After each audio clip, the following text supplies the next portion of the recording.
입니다. 잠시 후면 이곳 법무부에서는 윤석열 징계위원회, 즉 윤석열 검찰총장을 징계하기 위한 검사징계위원회 2차 회의가 열립니다.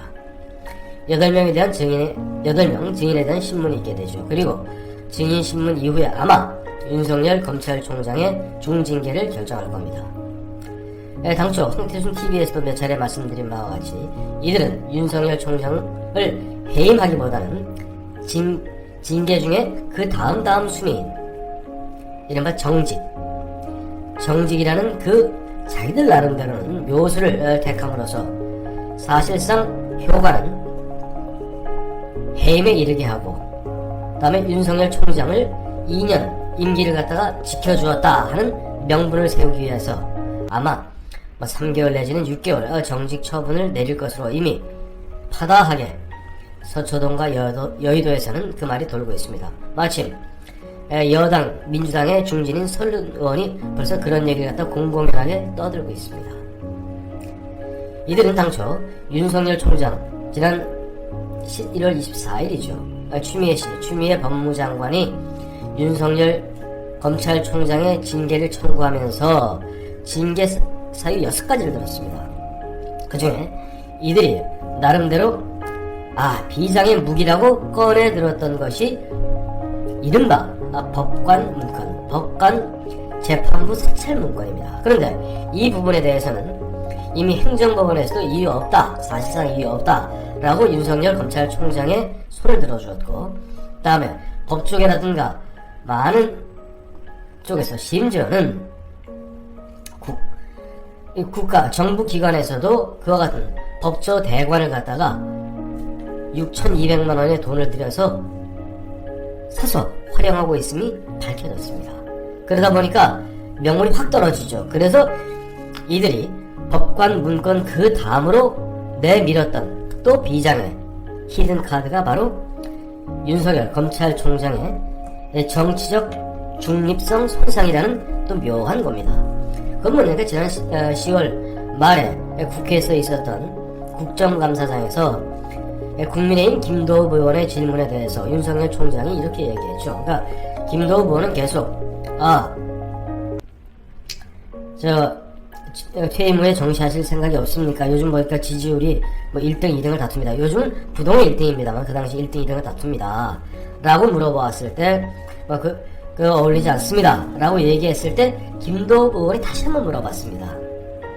그러자 그때 저는 퇴임 후에 어떻게 국민들에게 봉사할지 천천히 생각해 보겠습니다. 라고 얘기했습니다.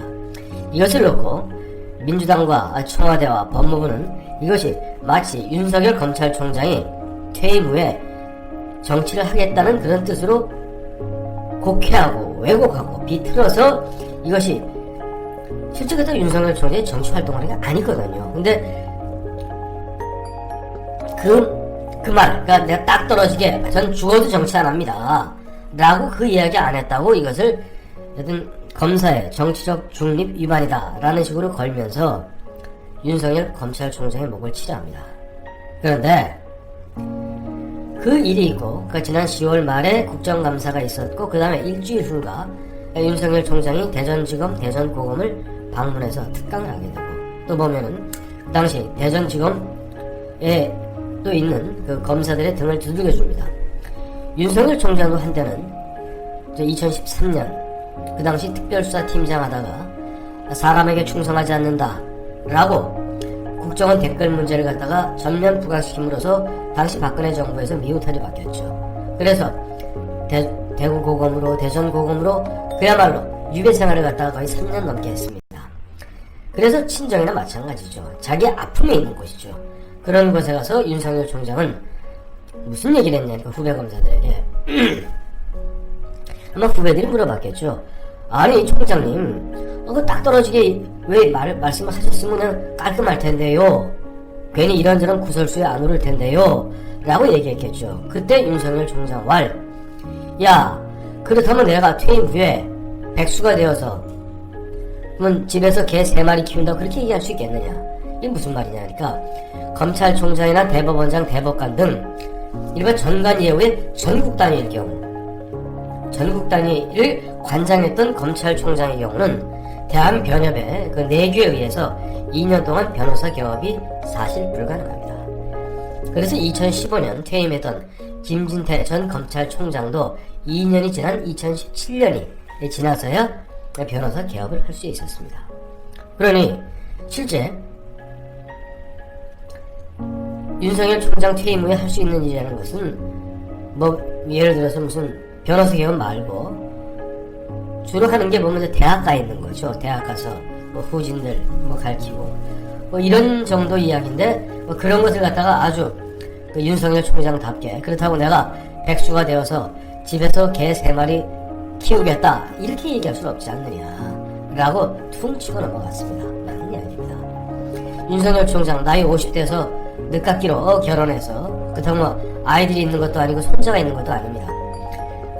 집에서 보니까 개 이름이 개 종류가 비숑이라는 개더군요.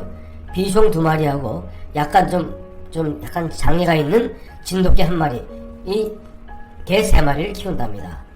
그렇게 이야기했던 건데 이거 갖고 왜 딱 떨어지게 나는 정치 안 하니까 나한테 이런 얘기 하지 마세요.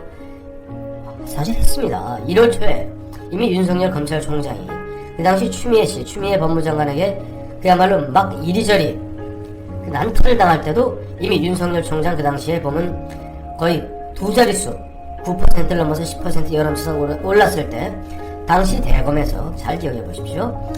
윤석열 총장 이름을 넣지 말아주세요 하고 공식으로 각 여론조사 기관에 요청한 바가 있습니다. 그럼 이런저런 국민들이 보면 윤석열 총장 지금 30% 육박하는 지지율이 있을 때 그때마다 한 사람 찾아다니면서 전 정치 안 하니까 저를 지지하지 말아주세요 이렇게 얘기하란 말입니까? 물론 지금 민주당과 지금 청와대에 있는 양반들 진짜 개구리 올챙이 척성은 못합니다. 잘 생각해보세요. 당신들이 그토록 보면 당신들 흐름의 비조라 생각하는 김대중 전 대통령 뭐 했습니까? 다시는 정치 안 한다고 전두환 대통령한테 각서 쓰고 미국 가서 미국 도착하자마자 정치 활동했습니다. 그리고 85년에 귀국한 이후에도 그 당시 85, 86년에 일본 건국대 사태 났을 때 그 당시 전두환 정권에서 굉장히 험악하게 나오자 그때 보면 개헌만 되면은 나는 대통령 출마하지 않겠습니다 얘기했습니다. 그리고 개헌되자 그 개헌은 전두환 정부 스스로 한 것이 아니라 국민들의 힘에서 쟁취한 것이기 때문에 난 출마하겠다 말 바꾸었습니다. 윤석열 총장이 정말 정치할 생각이라면은 지금 추미애 씨나 민주당이나 청와대에서 바라는 대로 저는 어떠한 경우든 정치 안 합니다 얘기합니다. 그리고 퇴임 이후에 어느 순간 정치할 거라면은 사정 변경이 생겼고 이러저러한 국민들의 여망에 따라서 우리는 정치할 수밖에 없습니다. 나는 정치할 수밖에 없습니다. 말 얼마든지 바꿀 수 있습니다. 멀리 김대중 대통령 볼 거 있나요? 지금 문재인 대통령 지금 민주당 당장 필리버스터 같은 경우 바로 직전에 있었던 일이죠. 야당의 의견을 존중하겠다 이 얘기해놓고 실제 야당의 필리버스터가 어느 정도 효력을 발휘하자 강제 종료시키지 않았습니까? 실제 지금 윤석열 총장이 정말 정치할 마음이라면은 굳이 그렇게 이리저리 시달려가면서 정치한다 안 한다에 대해서 그냥 아무 얘기 안 하고 자기 뚜벅뚜벅 자기 길 걸어갈 필요 없습니다. 김대중 전 대통령 마냥 문재인 전 대통령 마냥 그런 식으로 그때 공고한 지경만 모면하면 그만입니다. 그런데도 불구하고 지금 청와대와 추미애 법무부와 이용구 법무차관과 이들은 아무리 계산을 해봐도 법관 문건 갖고는 안 되고 정치적 문제 이거 갖고 계속 시비 걸면서 계속 집권 여당에 민주당에 의원들이 나와서 왜 뭐 정치 안 한다고 각서라도 쓰란 말입니까? 각서 아무 의미 없습니다. 김영삼 전 대통령 민주당 당시 총재죠. 통일민주당 총재하면서 3당 합당할 때 뭐 했습니까? 내각제 각서 쓰지 않았습니까? 그리고 내각제 각서 쓰고 써놓고도 나중에 이런저런 얘기 나오니까 난 내각제 각서 쓴 적 없다 라고 얘기하다가 정작 그 당시 1990년입니다만 10월 중하순경 내각제 각서가 공개됐습니다. 그러니까 공개되니까 이제는 할 말 없으니까 정치 공작이다. 정치인들은 그렇게 사합니다. 하지만 명색이 자기 자신이 법률 그리고 법치주의자라고 자부하고 있는 윤석열 총장은 그렇게 거짓말하고 그때그때 요리조리 말 바꾸고 이런저런 회개한 논리로서 그 어려운 지경을 갖다가 피하려 하는 것 같지는 않습니다. 지금 만약에 윤석열 총장을 3개월 정직시키기 위해서 그동안 이 난리를 피웠다면 윤석열 총장이 이번에 오늘 3개월 정직 떨어지면 아마 이 문제를 갖고 아마 소송을 하겠죠. 집행정지 가처분 신청을 할 겁니다. 그리고 본안 소송도 들어가겠죠. 그렇게 되었을 경우 판사들이 봤을 때 야 이거 하려고 그동안 그 일을 했고 지금 6개 조항이라는 것이 뭐 법관 사찰문건이니 정치적 중립성 훼손이니 어쩌고 저쩌고 다 터무니없는 이야기인데 여기서 법관도 마찬가지입니다. 여기서 섣불리 지금 문재인 정부나 추미애 법무부 손 들어주었다가 역사에 영원히 기록에 남는 수치스러운 이름이 기록되는 그런 지경에 이르게 될 겁니다. 그러니 어느 법관인들 이런 부분에 대해서 진짜 자 문재인 대통령이 원하는 대로 해주겠습니다. 사실 2020년 2월 15일 오늘 어떤 결정이 내릴지는 사실 잘 모릅니다. 하지만 지금 이미 떠도는 이야기를 봐서는 윤석열 검찰총장을 갖다가 원래는 처음에는 해임 생각하다가 해임했을 경우 너무 역풍이 크고 문재인 대통령은 임기제 총장, 검찰총장을 허물어뜨린 역사의 죄인이 되니까 이건 피하자. 그러면 정직으로 가자. 6개월 정직했더니 6개월 정직하는 경우는 6개월 정직하면은 내년 6월 정도에 이제 정직이 풀리게 되면 그때는 이미 후임 검찰총장 인사청문회가 열리고 있을 겁니다.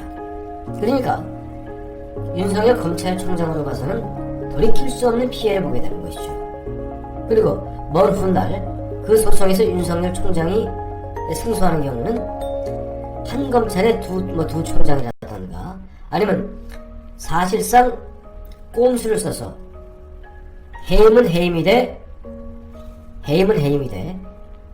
간판은 6개월 정직으로 그러다 보니까 또 나온 꼼수가 3개월 정직인 겁니다. 근데 그 사유로든 이 법과 사찰 문건은 이미 약발이 떨어졌고 이제는 정치적 중립성 훼손을 갖다 걸고 넘어가려 하는데 그나마도 지금 윤석열 검찰총장이 그것도 공개 장소에서 대전고검과 대전지검 검사들 앞에서 한 이야기가 내가 그렇게 저렇게 국정감사장 정치인들이 서로 정쟁이 난무하는 그 자리에서 내가 검찰의 총수인 내가 그러면 내가 백수가 되어서 2년 동안 백수가 되어서 비숑 2마리와 진돗개 1마리를 집에서 키우고 있겠습니다 라고 얘기할 수 있겠는가 라면서 사실상 나는 정치 활동에 맞지 않는 사람이고 그런 거 할 생각도 없다 라는 뜻을 갖다가 피력했다는 공개적인 증언들이 나오고 있습니다. 이 또한 오늘 법무부 검사징계위원회에서 징계위원 4명이 이제 진행하게 됩니다만 왜? 심재철 국장은 자기가 회피했죠. 어떤 결론을 내든 간에 또 이들의 발목을 잡는 하나의 큰 비수가 되는 것 같습니다. 자, 이런저런 어떻게 보면 윤석열 검찰총장을 징계할 사유가 아무것도 없는데 무리해서 무도하게 윤석열 검찰총장을 잘라낸다면 정한중 위원장 외대 교수죠. 이 양반은 지금이라도 정치 안 한다고 왜 확답하지 못하느냐. 정한중씨 당신 이른바 어떻게 참새 따위가 큰 권위의 뜻을 알겠습니까? 검찰총장이 이렇게 보면 이렇게 저렇게 휘두를 때마다 가서 예 합니다 안 합니다 어디 뭐 잡범입니까? 이런 식으로 아까 말씀드리지 않았습니까? 만약 김대중 대통령이라면 또 YS 대통령이라면 또 문재인 대통령이라면 아마 가서 지금이라도 하지 않겠다 라고 얘기해놓고 상황 바뀌면 딴소리 했을 겁니다. 하지만 최소한 윤석열 법치주의자 헌법주의자 윤석열 총장은 그런 꼼수를 쓰지 않는 것 같습니다. 자, 잠시 후에 있게 될 법무부의 검사징계위원회 어떠한 판단을 낼지